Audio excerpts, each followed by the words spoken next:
લોકસભાની ચૂંટણીનો પરિણામ ગઈકાલે આવ્યો અને મહારાષ્ટ્રમાં બીજેપીની હાર થઈ છે। ત્યારે દેવેન્દ્ર ફડણવીસે બધી જ જવાબદારી પોતાના ઉપર લઈ લીધી છે અને નાયબ મુખ્યમંત્રી પદ પરથી રાજીનામાની પણ રજૂઆત કરી છે। નમસ્કાર, ટકાટક મીડિયા સાથે હું હેમાંગી બા।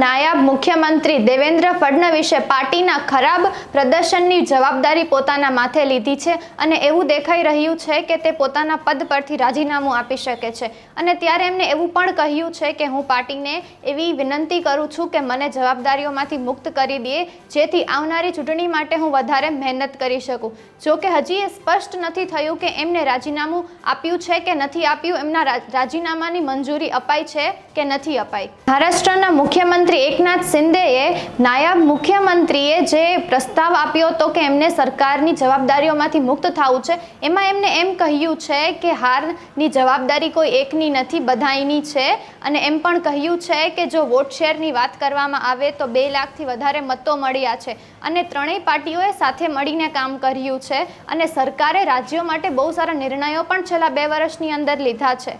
હું દેવેન્દ્રની સાથે વાત કરીશ, અમે છેલ્લે પણ સાથે કામ કર્યું છે અને આગળ પણ અમે સાથે જ કામ કરવાના છીએ। મહારાષ્ટ્રની લોકસભાની ચૂંટણીના પરિણામની વાત કરીએ તો બીજેપીને માત્ર 9 સીટો મળી છે, કોંગ્રેસને માત્ર 13 જ સીટો મળી છે। ત્યારે ઉદ્ધવ જૂથ શિવસેનાને સાબિત કરવામાં સફળ રહ્યા છે। શરદ પવારને 8 સીટો મળી છે, શિંદે જૂથને 7 સીટો મળી છે અને અજીત પવારને માત્ર 1 જ સીટો મળી છે। ત્યારે લોકોનું કહેવું એવું છે કે બીજેપીને પોતાની ગુમાવેલી 60 સીટ કરતાં પણ બીજી સીટો પર વધારે ધ્યાન દેવું જોઈએ અને ઓલી 60 સીટ તો 5 વર્ષની અંદર પાછી આવી જાય અને પૂરેપૂરા પ્રયાસો કરવા જોઈએ। આવી જ ટકાટક ન્યૂઝ માટે જોડાઈ રહો ટકાટક મીડિયા સાથે। નમસ્કાર।